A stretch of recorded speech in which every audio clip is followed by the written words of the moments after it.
चॅनलवरती आपल्या सर्वांचं स्वागत. आपण पाहत आहात बिग टीव्ही मराठी. मी तृप्ती कदम. पाहूया आजच्या ठळक घडामोडी. नमस्कार, मी मनोहर पवार. सर्व प्रेक्षकांचं या ठिकाणी आपण सर्व प्रेक्षकांचं आपण या ठिकाणी सरसे स्वागत करतोय. महाचर्चेच्या आजच्या या चर्चेच्या निमित्तानं आपण जत येथील तहसीलदार कार्यालयामध्ये जे पेट्या नुकतेच या ठिकाणी येत आहेत त्याची माहिती आपण घेऊन या ठिकाणी आलेलो आहेत. आज मतदान सकाळी 7:30 वाजता सुरू झालं. सायंकाळी 5 वाजेपर्यंत मतदानाची प्रक्रिया होती. मात्र शेवटचं मतदान दरीबडची तालुका जत येथे साधारण 7:35 मतदान सुरू होतं. आणि आज जर बघितलं तर अनेक गावात चुरशीने मतदान झालं. बरोबर. आज माडगाळ येथे आपण दोघांनी मिळून दुपारी भेट दिली. त्यावेळेला प्रचंड गर्दी त्या ठिकाणी होती. जवळजवळ 100 ते 200 लोक पाळीमध्ये थांबले होते. याचं कारण असं आहे की धीम्या गतीनं मतदान सुरू होतं. त्यानंतर आपण काही कर्मचाऱ्यांना जाऊन चर्चा केल्यानंतर मग ते हळूहळू त्याची प्रक्रिया परत वाढली आणि मतदान प्रक्रिया फास्ट झाली. आणि जर बघितलं तर उमदीमध्ये गर्दी होती, उटगीमध्ये गर्दी होती, होस्पेटमध्ये गर्दी होती, त्यानंतर रामपूरमध्ये मोठ्या प्रमाणात गर्दी होती. अनेक गावात चुरशीने मतदान झाले. एकंदरीत सगळ्या कुठल्या गावामध्ये किती टक्के मतदान झाले याचा कल साधारण रात्री 12 पर्यंत येण्याची शक्यता आहे. अधिकृत माहिती तर अंदाजे आपण या ठिकाणी माहिती घेतली. साधारण 66 ते 68% एकंदरीत जिल्हा परिषद पंचायत मतदान झालेलं आहे. त्यातले काही गावचे कल आपल्याकडे म्हणजे किती टक्केवारी झाली आपल्याकडे माहिती आलेली आहे. त्यामध्ये बेळंडगी 58% झालेलं आहे, तिप्प्याळी 66% झालेलं आहे, होस्पेट 60% झालेलं आहे, सुसलाद 67% झालेलं आहे, अमृतवाडी 77%, करजगी 70%, बेळंडगी 62%, उंटवाडी 66.65%, गुलजुनाळ 72%. काय सांगता येईल तुम्हाला? खऱ्या अर्थानं यावेळी अत्यंत चुरशीनं जे मतदान झालेलं आहे ह्याचं द्योतक असं आहे की गेल्या 4 ते 5 वर्षात जिल्हा परिषद पंचायत निवडणुका झालेल्या नाही. त्यामुळे लोकांमध्ये एक उत्सुकता होती की पंचायत समिती सदस्य किंवा जिल्हा परिषद सदस्य कधी आम्ही होणार.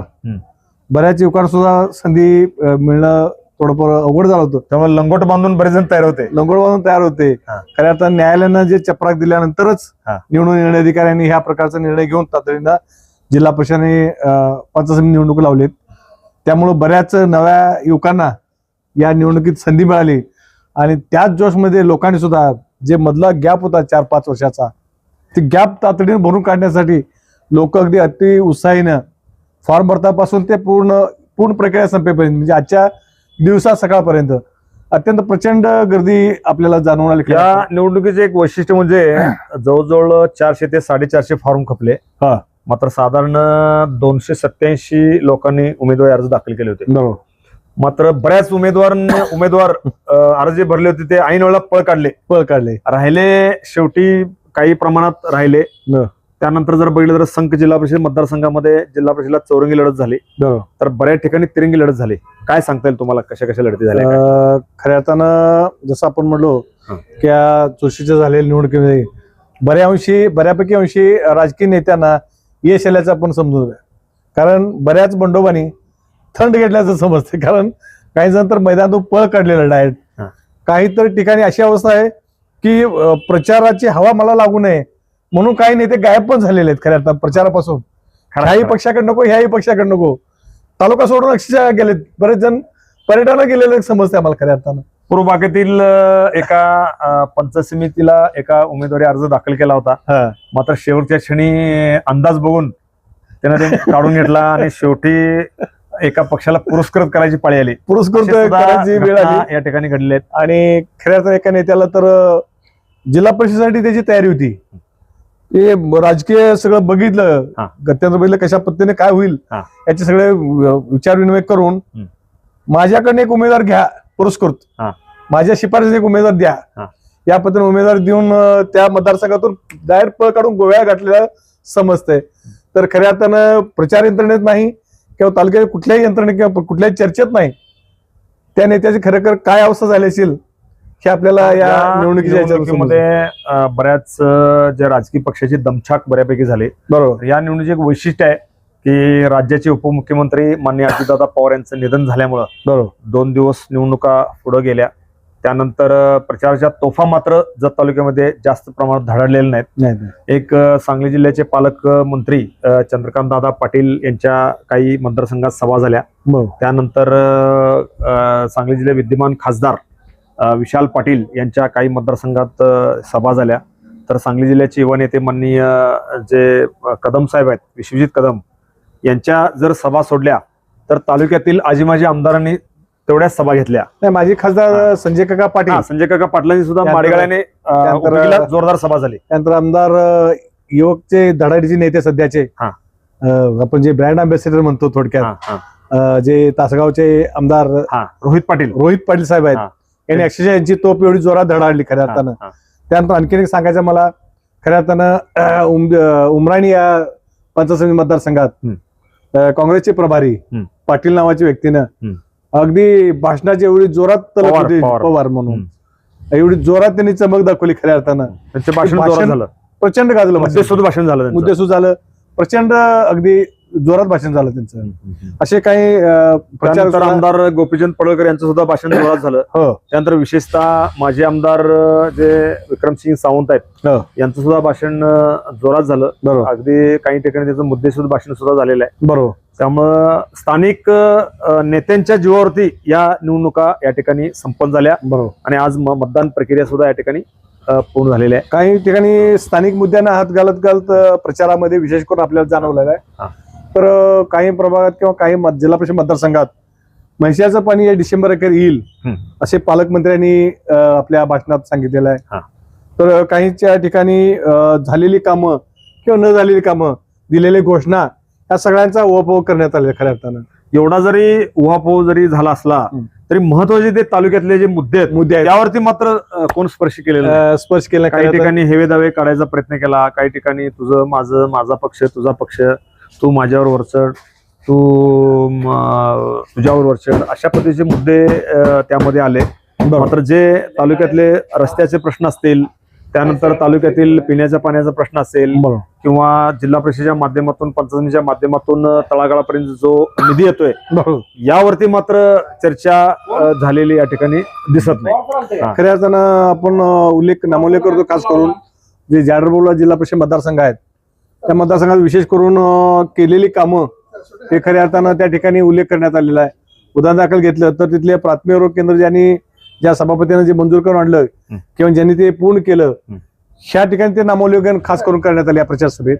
विषय करून त्या ठिकाणी असणाऱ्या जागेचे, रिक्त जागेचं, हा विषय अजून प्रलंबित राहिलेला आहे. फक्त या संदर्भात पुढचे आश्वासन देण्यात आलेलं आहे की त्याप्रमाणे कशी रिक्त जागा भरण्यात येईल अशा पद्धतीने आपण ते प्रयत्न करू, याच्याबाबत स्पष्ट उल्लेख करण्यात आलेला खऱ्या अर्थानं. यानंतर आपण जाऊया पुढच्या गावामध्ये. मोकाशीवाडीला 58% मतदान झालेलं आहे. हे सगळे आकडेवारी आपण अंदाजे देतोय. बरोबर. साधारण परफेक्ट कल हा रात्री 1 वाजेपर्यंत येण्याची शक्यता आहे. मोकाशीवाडी 58%, खंडाळ 69%, दरीकोनूर 69% मतदान झालेलं आहे. माडग्याळ 68.66% झालेलं आहे. पांडोजरी 68% झालेलं आहे. दरीबडची 68.85% मतदान झालेलं आहे. तर त्यानंतर जिरग्याळ 73% मतदान झालेलं आहे. देवनाळ 68.33% मतदान झालेलं आहे. शिंदूर 60% मतदान झालेलं आहे. त्यानंतर लोहगाव 70% मतदान झाले आहे. काय सांगता येईल मग? खऱ्या अर्थानं याकडे बघितलं सरासरी एक रेशिओ येतोय ते 60% ते 65% ते 70%च्या दरम्यान. अजून आपल्याकडे आकडेवारी आलेली नाही पूर्णपणे, आणि खात्रीलायक जी शासनाकडून जी आकडेवारी उपलब्ध असल्यामुळं आपण हा सगळा अंदाजच सांगत आहे सध्या. खऱ्या अर्थानं चांगल्या प्रकारे मतदान झालेला. विशेष करून यावेळी मायकाची चिंचणी यात्रा हे 2 दिवस पुढे गेल्यामुळे मतदानाची टक्केवारी वाढलेली आहे. म्हणजे समजा जर 5 तारखेला मतदान झालं असतं तर ही टक्केवारी आणखीन 50%च्या आसपास आली असते. जवळपास 50% मतदान कमी झालं असतं. खऱ्या अर्थानं चांगल्या प्रकारचे निवडणूक निर्णय अधिकारी निर्णय घेतल्यामुळं किंवा अजित पवारांच्या निधनामुळे एखाद्या वेळेस हे दिवस पुढे गेल्यामुळं मतदानाच्या टक्केवारी वाढ होण्यात चांगली मदत झालेली आहे. खऱ्या अर्थानं जर बघितलं तर गेले 8 ते 10 दिवस प्रशासनानं सुद्धा अतिशय चांगल्या पद्धतीनं काम केलेलं आहे. अगदी अर्ज भरण्यापासून अर्ज मंजुरीपर्यंत किंवा एकंदरीत बघितलं तर प्रचार दरम्यान सुद्धा कोणत्याही अनुसूचित घटना या तालुक्यामध्ये घडलेल्या नाहीत. उमदी आणि जत पोलिसांनी सुद्धा चोख पोलीस बंदोबस्त ठेवला होता. अगदी जर बघितलं तर किरकोळ देखील काही तक्रारी दाखल झालेल्या नाही. त्यामुळे प्रशासनानं चांगलं काम केल्याबद्दल आपण सुद्धा प्रशासनाचं या ठिकाणी अभिनंदन करूया. जिथे जिथं प्रशासन चांगलं काम करतंय तिथं आपण अभिनंदन केलेलंच आहे. बरोबर आणि जिथे जिथं काम चांगलं करत नाहीत त्यांचे आपण वाभाडे सुद्धा काढलेले आहेत. बरोबर आहे. त्यामुळे आपण यावेळेला जसं जत नगर परिषदला चांगल्या पद्धतीनं काम केलं त्यावेळेला त्यांचं पण आपण अभिनंदन केलं. बरोबर. आता या जिल्हा परिषद आणि पंचायत समितीला जे निवडणूक निर्णय अधिकारी आहेत अजय कुमार नष्टे आहेत, सहाय्यक निवडणूक अधिकारी आहेत धानोरकर, त्यानंतर संघच्या जे अप्पर तहसीलदार आहेत रोहिणी शंकरदास, या तिघांनी अतिशय चांगल्या पद्धतीचं या ठिकाणी नियोजन योग्य केलेलं आहे. त्यामुळं प्रशासनाचं सुद्धा आपण चांगल्या पद्धतीने या ठिकाणी कौतुक करतोय. आणि आता राहिलं उद्या नियोजनामध्ये जाईल आणि परवा दिवशी या ठिकाणी मतमोजणी चांगल्या पद्धतीने होणार आहे. बरोबर. त्यामध्ये आणखीन एक मला खास उल्लेख करायचा आहे, ज्या आपल्या बस डेपोची व्यवस्था आपण करायची. खऱ्या अर्थानं कमी बस संख्या असताना सुद्धा त्या बस जे मुख्य अधिकारी बसचे म्हणजे व्यवस्थापक आहेत, आगार व्यवस्थापक देसाई मॅडम म्हणून सौ देसाई मॅडम यांनी चांगल्या प्रकारे नियोजन केलं. खरं म्हणजे कमी वेळेत आणि कमी गाड्यामध्ये जास्तीत जास्त गावात जास्त बसतील. जवळजवळ 40 बसेस या ठिकाणी त्यांनी दिले होते. आणि जर बघितलं तर आपण आता रात्रीचे 11 वाजले आहेत, अजूनही त्या थांबले आहेत. अजून स्वतः समोर थांबून ते सध्या काम करायला पाहिजे, काम करायला पाहिजे. त्यामुळं त्यांचे कर्मचारी पण त्यांच्या बरोबर आहेत. ते म्हणले शेवटची बस दरीवरची याले, ते आल्यानंतरच आम्ही ते जाणार आहे. बरोबर आहे. अशा पद्धतीनं आपण कौतुक करायला काही अडचण नाही. पण जे तालुक्यातले जे प्राथमिक शिक्षक आहेत, माध्यमिक शिक्षक आहेत, विशेष म्हणजे महिला शिक्षक आहेत, त्यांचं पण आपण कौतुक करायला पाहिजे. बरोबर. कारण ह्या सर्व कर्मचाऱ्यांच्या मुळेच ही निवडणूक या ठिकाणी शक्य झालेली आहे. बरोबर. कारण कर्मचारी जर चांगलं काम केला तरच हे काम यंत्रणा पूर्णपणे सक्षमपणे चालते. काही कर्मचाऱ्यांच्या किरकोळ अडीअडचणी झालेल्या असतील, काही लोकांना सकाळी मतदान केंद्रामध्ये आंघोळीला पाणी मिळालं नाही, काही ठिकाणी जेवणाची व्यवस्था झालेली नाही, काही किरकोळ घटना या होऊ शकतात. कारण एवढं मोठं मतदान आहे, एवढा मोठा तालुका आहे, त्यामुळं कर्मचाऱ्यांनी सुद्धा समजून घेतलं पाहिजे. प्रशासन आपल्या परीनं या तालुक्यामध्ये काम करतंय. आज साधारण रात्री 1 वाजेपर्यंत सर्व पेट्या या ठिकाणी बंदिस्त होतील आणि साधारण सकाळी उद्या 8 वाजता आपल्याला कुठल्या गावामध्ये किती मतदान झाले याची टक्केवारी आपल्याला मिळणारच आहे. बरोबर. त्यामुळे एकंदरीत तालुक्यातील 9 जिल्हा परिषद मतदारसंघ आणि 18 पंचायत समिती मतदारसंघासाठी ताकदीनं या तालुक्यामध्ये मतदान झालेलं आहे. यामध्ये भाजप, राष्ट्रवादी काँग्रेस अजितदादा पवार पक्ष, राष्ट्रवादी काँग्रेस शरदचंद्र पवार पक्ष, जनस्वराज्य पक्ष, शिवसेना अशा पद्धतीनं या पद्धतीनं मतदान केलेलं आहे. आणि ऐन रंगात आल्यानंतर आरपीआयचे पश्चिम महाराष्ट्राचे नेते आहेत संजय कांबळे यांनी शिवसेनेला पाठिंबा देऊन त्यांनी बऱ्याच ठिकाणी प्रचार सभा घेतलेल्या आहेत. काही ठिकाणी तर या तालुक्यामध्ये अतिशय चांगल्या पद्धतीच्या या निवडणुका पार पडल्या. जे आपण मिनी मंत्रालय म्हणतोय, मिनी मंत्रालयामध्ये जिल्हा परिषदचा अध्यक्ष असेल किंवा जत पंचायत समितीमध्ये सभापती असेल, आता काही दिवसातच बसणार आहे. याची उत्सुकता आम्हाला पण लागून राहिलेली आहे. परवा दिवशी मतमोजणीला या ठिकाणी सुरुवात होणार आहे. जय्यत तयारी सुद्धा या ठिकाणी झालेली आहे. अनेक जे इच्छुक उमेदवार आहेत त्यांनी गुलाल फटाकडे आणून ठेवलेले आहेत. याबद्दल काय सांगता येईल तुम्हाला? खऱ्या अर्थानं बरेच इच्छुक जे 100% मी निवडून येतोच असे अगदी छातीटोक सांगणारे लोक आता सध्यापासून 50 पोते, 100 पोते, 200 पोते, 500 पोते अशा प्रकारे गुलालाचे जे पोते असतात ऑर्डर देऊन ठेवले आहेत. तर काहींना मी निवडून आलोय आणि जिल्हा परिषद अध्यक्ष लालदेवा गाडी तालुक्याला मिळणार आहे अशा प्रकारचं स्वप्न पडत आहेत. खऱ्या अर्थानं एखाद्या त्याचं स्वप्न खरंच होईल या निमित्तानं इच्छा आकांक्षा अगदी गगनभरी घेतलेली आहेत खऱ्या अर्थानं. तर अपेक्षा ठेवायला सुद्धा काय हरकत नाही आहे, कारण त्या पद्धतीनं आपल्याला जिल्हा परिषद याच्यापूर्वी सुद्धा अध्यक्षपदाची संधी सुद्धा आपल्या तालुक्याला मिळालेली आहे. त्यानंतर आपण जाऊया मोठेवाडी आसंगी तुर्क येथे 71% मतदान झालेलं आहे. लमानतांडा दरीबडशी येथे 61% मतदान झालेलं आहे. बागलवाडी येथे 81% मतदान झालेलं आहे. येळवी येथे 62%, सनमडी येथे 68%, पाचापूर येथे 70% मतदान झालेलं आहे. आणखीन काही आकडेवारी, आता भरपूर गर्दी आहे त्या ठिकाणी, पेट्या जमा करायची प्रक्रिया सुरू आहे, गर्दी आहे, त्यामुळे आपल्याला ती माहिती सध्या तिथं मिळत नाहीये.